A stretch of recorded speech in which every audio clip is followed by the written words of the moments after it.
What's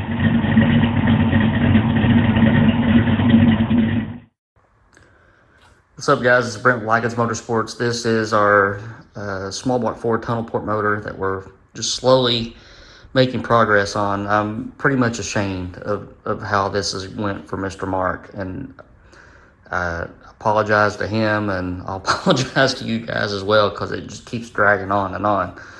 If you remember, this is the engine that we had some issues with on the dyno, and I'll be straight up. I can't really pinpoint, I can't put my finger on any specific thing that happened. And there was several things that we were going to change, and we're just trying to move forward. So Race Tech has been slow on getting custom pistons out, and then when I got them, they were not crown coated, and they forgot to send wrist pins. Actually, I just needed a couple of wrist pins. Some of the DLC coated ones had a little bit of wear on them, maybe from the water that was in the oil. I don't know, but I'm still waiting on 2 wrist pins. One DLC coated lifter had a line on it that I didn't like, so I sent that out. Or actually, I didn't send it out. I bought a couple of new ones. And then we've got a totally new set of pistons, and I'm drilling the heads for steam holes. So I'm just trying to cover all my bases, and already got the crank back in the block. The bearings look perfect, so those went right back in. The block's been washed several times. That's why the paint is starting to flake off. It'll get a completely new coat of paint once the time and cover water pump heads are back on it, and I can do that. But here's the new set of pistons. So these are, again, just Race Techs, like the last set that we had, exactly the same. They forgot to crown coat them, so I sent them to Calico to be coated. And to be straight up about it, I like Calico's coating better than Race Tech's. They completely plugged the vertical gas ports, and when you look at where the gas ports come out, there is no coating that has come through at all.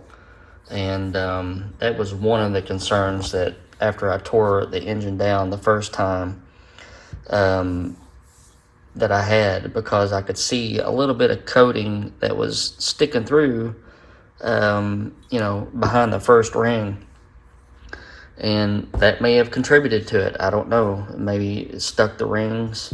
I don't know. The coating is a ceramic coating for heat, to reflect the heat off the crown of the piston. Road race motors, forced induction motors, we like to do that, and just helps the piston survive and live longer. So that's where I'm at. I want to knock, so I've got 6 wrist pins that I can use that didn't have any marks on them at all, and 2 I did not want to reuse, so I'm still waiting on Race Tech to get those through. So I'm going to knock 6 pistons in today, and then I've got some other stuff to show you. So let me get this knocked out, no pun intended, and I'll get back to you. So just a quick insert here. Here's the Dyer's rods that we were using. Here's the rod bearings. You can still see my mic tracks on the bearings where I checked the bearing clearances before. So bearings are in beautiful shape, and I'll just go ahead and get these assembled. All right, so got 5 in. I guess I had 3 wrist pins that I don't want to use, so we'll wait on those to come in and get the rest of this knocked out. So one thing that I didn't tell you a minute ago was that previously the recommended piston to cylinder clearance by Race Tech was 4 thousandths. That's where it was set up at.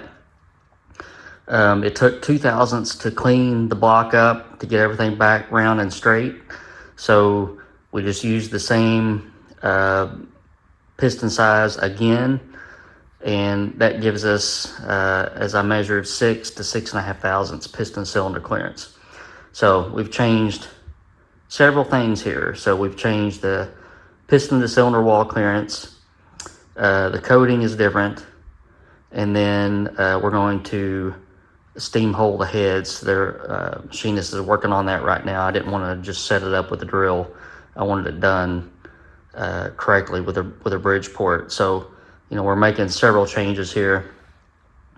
Also sent back the dry sump pump to Peterson to have them go through that. If you remember me talking about it, it was just a perfect storm that day on the dyno, and could not build pressure with a speed handle, which you should be able to do. And when I sent the pump back, they said that the relief valve had stuck and they couldn't get it out. So it took them a couple days to get that settled up. The pump's rebuilt and everything's back here. So we're gonna wait on wrist pins and a couple lifters, and we'll be ready to rock and roll. Okay, we're calling this video the State of the Union address. I've just got a bunch of little things to talk about. This is Mr. Jack's 408 Cleveland crank. As you remember, I've been patiently waiting for cams to show up for Cleveland's because they were out of cores for a while. And I couldn't, the way that the engine is right now, it's got the crank in it, it's got one rod and piston in it, and I'm just, the cam slid in very nicely. I did check that, but before I can get the rest of the pistons knocked in, I need to degree the cam and check piston valve clearance.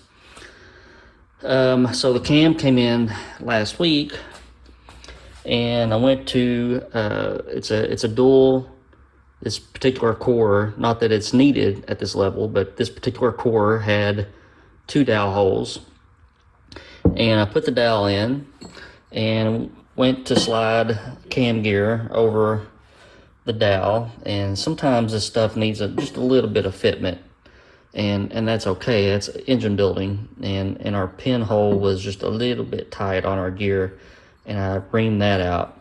But there was no way that this gear was going to go on that cam with the pin in it. So started taking some measurements, and I actually tried another cam gear. No go. So the center, or the distance between the big thread that you see in the middle, I can't let go of the cam, I can't let go of the phone, but the distance between the cam bolt hole and the cam gear pin hole is 1.363 with a 5. Okay, from center line here to center line here on the gear is 1.314.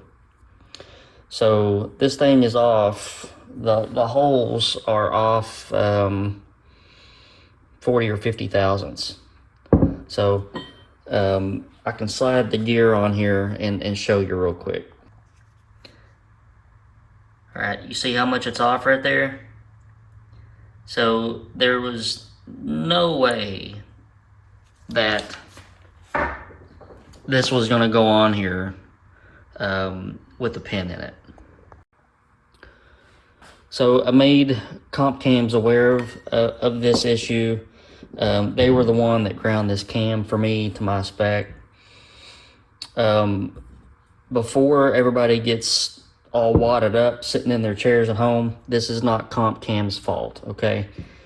All your cam grinders, so whether it be comp or bullet or PAL or you know, whoever, they buy cores from a core company, and all the cores are kind of roughed in with a lot of the stuff already done. So this is not a comp cams issue, this is a core company issue. And Comp's engineering team, their QC team, is currently going through their Cleveland cores just to see if this was a fluke with my cam, which is usually my luck, or if it's a large quantity QC issue. So I am in a holding pattern waiting on word from comp to see if what they're going to do. So one way or the other, we're going to get a new cam, but I want the right one to come back. Here's the other thing I wanted to show you. So I was looking around on Facebook Marketplace, and a guy local to me had a set of 0304 Cobra Mustang heads, and I ended up getting the pair of heads. They have 30,000 miles on them, a set of valve covers, and he gave me a pair of new secondary timing chains and some valve spring retainers and seals and everything for $500. So you guys are going to get mad at me, but I think I'm going to use this opportunity to get away from our trick flow head for project, what did I call that project again? Can't even remember what its name is. The 4.6 liter single overhead cam motor that we've had on the dyno a couple times and are in the process of rebuilding. But I can get away from the trick flow head, and I can have these ported and just flat out make a lot more horsepower. And it'll cost me a little bit more money, but I'm in no hurry to get it done. But these look to be in great shape. They weigh about 1 million pounds a piece. I can't understand why an aluminum head weighs so much. This is every bit of 60-70 pounds the way it sits, I think. Here's the business end. It is the 4-thread spark plug hole. I'll see what I can do about that. It's easy to put a time cert in there and convert it over, but little tiny valves. Deck surface looks good. My goal is to get these apart today and see if there's any wear in where the cams ride. That can be fixed too. It's just a little involved, but that's where we're headed. So yeah, should be pretty easy to get these taken care of, ported. Last set that I had ported flowed almost 330 CFM. So that's a lot, guys. And it's a lot for a little mod motor like that. So I think that would set me up a little bit better to make a lot more horsepower. And I know you guys were kind of hoping for me to see, or hoping to see me, you know, run the single overhead cam stuff out, but kind